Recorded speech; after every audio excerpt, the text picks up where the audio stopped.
మేలు కోరేవాణ్ణి మేలుకొమ్మంటూ సున్నితంగా లేపుతున్నారు అయ్యవారు.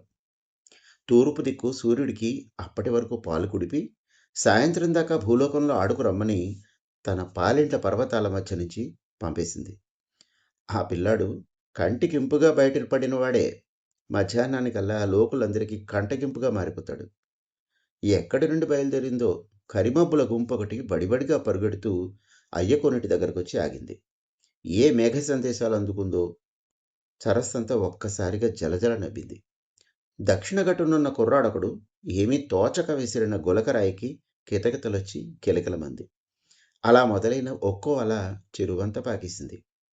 పైనుండి ఈ పరవశాల్ని గమనిస్తున్న మబ్బులెక్కలన్నీ వాటిలో అవి మాట్లాడుకోవడం మొదలెట్టాయి.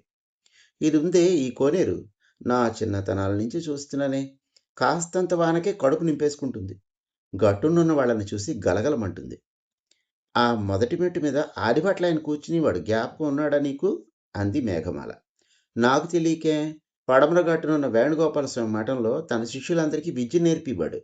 సభను ఎలా రక్తి కట్టించాలి, వినేవాడిని తన కథాగానంతో ఎలా కట్టిపడేయాలి, అసలు కథ అనేది ఎలా చెబితే మహారాజు సైతం మాట్లాడకుండా కూర్చుని వింటాడు అనే సంగతులన్నీ ఆ మీసాల పంతులు చెబుతూ ఉంటే ఒళ్ళు జల్లుమనేదనుకో. ఆ కథలన్నీ విన్నాకనే ఆ కోనేట బండరాయిగా ఉండిదాన్ని కాస్త కరిగి కన్నీరై ఇలా మబ్బుగా మారిపోయాను అంటూ కంటనీరు పెట్టుకుంది సౌదామిని. ఈ దక్షిణ గట్టున కూర్చుని సామాజిక రుగ్మతలకి పెండం పెట్టేసిన గురజాడైన పాదాలు ఇంకా గుర్తే నాకు. తెలిసినా నిక్షేపంగా కాపురాలు చేసుకుని సాంప్రదాయవాదుల మీద దయాదాక్షిణ్యాలు లేకుండా అక్షర బాణాలేసి సమాజాన్ని ప్రక్షాళన చేస్తానంటూ బయలుదేరాడు. అదేదో నాటకం ఒకటి సెలవిచ్చాడు, కన్యాశుల్కం. అబ్బో, మా చిన్నతనాల్లోనే మేము చూసాంలే. ఒక్కో మాట గుండేసి పేల్చేసినట్టే అనుకో. మోయది నుంచి వచ్చిన పెద్ద మొయ్యలమ్మ మొదలెట్టింది. అన్నీ కలిసి ఆ కోనేటి మీద చేరి కాసేపు కబుర్లాడుకుని లోపలున్నదంతా కురిసి మురిసిపోయాయి.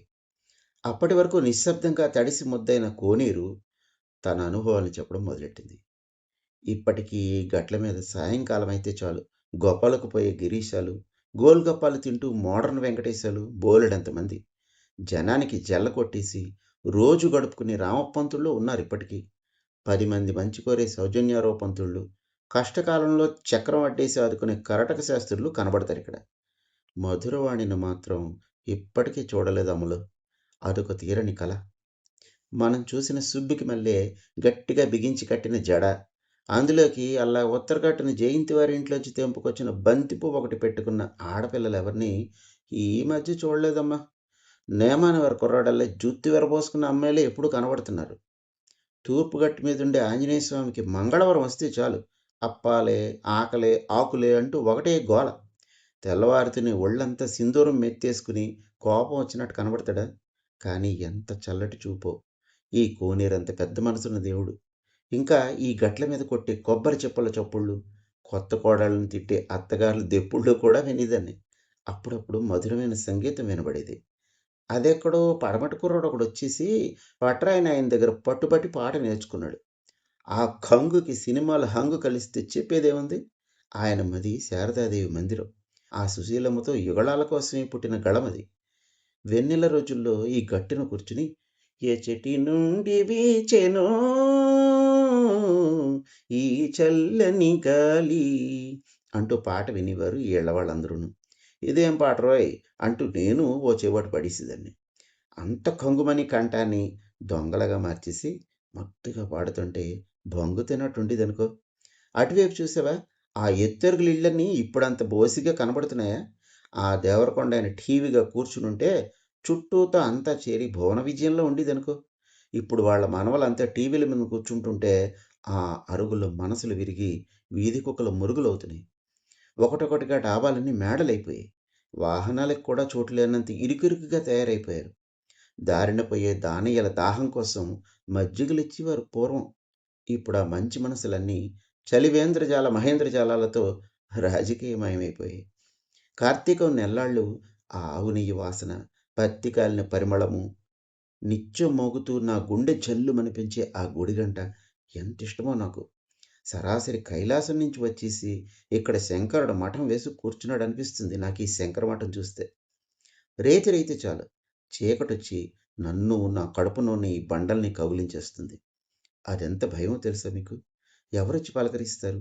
రెండో ఆట చూసొచ్చి ఇటుగా నడుచుకుంటూ వెళ్ళేవాళ్ళు రేలంగోడి హాస్యం కబుర్లవి చెప్పుకుంటూ, నవ్వుకుంటూ వెళ్తుండేవారు. అదైనా కాసేపే. ఆ తర్వాత భయంకరమైన నిశ్శబ్దం. కానీ కార్తీక మాసంలోని క్షీరాబ్ది ద్వాదశికి, ఇంకా శివరాత్రి నాడు ఈ ఊరి వాళ్ళంతా కలిసి కొబ్బరి చిప్పల్లోనూ, అరటి దొప్పల్లోనూ వెలిగించి వదిలే దీపాలు చూడంగానే నాకు సంబరంగా ఉండేది. ఇక ఆ నెల్లాళ్ళు రాత్రుళ్ళు అసలు భయమనేదే ఉండేది కాదు. వాటన్నిటిని రాత్రంతా ఆరిపోకుండా కాపాడుకుంటూ భయం లేకుండా గడిపేవాళ్ళం. ఎన్నోటి జ్ఞాపకాలనుకున్నావు. దీపావళొస్తే చాలు కుర్రాళ్ళంతా చేరి గట్లమ్మట జువ్వలు, సిసింద్రీలు వేసుకుంటూ పోటీ పడేవారు. బట్టలుతికేవాళ్ళు, గేదెల్ని కడిగేవాళ్ళైతే సరే సరి. ఇక నాకసలు నచ్చనిదొకటేనే. ఎవరినైనా మట్టితో తయారు చేసి మట్టిలోనే కలిపేస్తాడు ఆ దేవుడు. అటువంటి దేవుడిని మాత్రం మట్టితో కాకుండా ఏవేవో కలిపేసి తయారు చేయడం, అవన్నీ తీసుకొచ్చి ఇందులో పారేయడం. ఎంతకని భరిస్తాను నేను మాత్రం. అంత అందంగా తయారు చేస్తారా ఆ బొమ్మల్ని. సాక్షాత్తు కైలాసాన్ని భూమికి దింపీగల కుమ్మరులున్నారు మనోళ్ళు. ఆ బొజ్జ గణపయ్య కళ్ళు చూస్తే ఎంత నిబ్బరంగా ఉంటుందో మనసంతా. అంత ప్రశాంతంగా ఉన్నవాడు వీళ్ళు చేసే అపభ్రంశాలన్నీ చూసి చూసి ఎంత తొందరగా నన్ను నిమజ్జనం చేసేస్తారా, అప్పుడు కదా నాకు హాయి. మరో ఏడాది దాకా ఈ చల్లని తల్లి కడుపులో నిశ్చింతగా నిద్రపోతాను అనేసుకుంటాడు. ప్రతి ఏటా నిమజ్జనాలన్నీ అయ్యాక నాతో ఇవే కబుర్లు. ఒక్కో గణపతి ఒక్కొక్క కథ చెప్పేవాడు. ఎన్నైనా చెప్పండి, నాకు ఈ ఊరంటే మమకారం. ఉషోదయాన ఈ చెట్ల మీద చేరిన పిట్టలన్నీ బుజ్జు బుజ్జు గొంతులేసుకుని ఊరందరినీ లేపుతాయి. తెల్లారి లేచి పొలాలకు బయలుదేరి రైతన్నలు కలం పట్టుకుని ఈ గట్లమ్మట చేరి కథలు కవితలు సృష్టించే శాలువా కవులు, అందెల సవ్వడి చేసుకుంటూ బిందెలట్టుకుని నడిచే చందమామలు, ఎన్నని చెప్పను. తల్లి దగ్గర కడుపు నిండా పాలు తాగేసి మూతికి ఇంకా అంటుకున్న పాల చుక్కలతో ముద్దొచ్చే లేగదొడలు, అమ్మ చేతి ముద్దకైనా నోచుకొని ఎందరో అభాగ్య జీవులు. వీళ్ళందరినీ చూస్తుంటాను. నాకొక స్వప్నం. ఈ చుట్టూతా అందంగా పూలమొక్కల్ని పెంచేసి 10 మంది పడవలేసుకుని హాయిగా నాతో విహరించాలని. వెన్నెలంతా ఏటిపాలవుతుంటే వెర్రి కొంకలు ఇళ్లల్లో బిగదీసుకుని కూర్చుంటారే.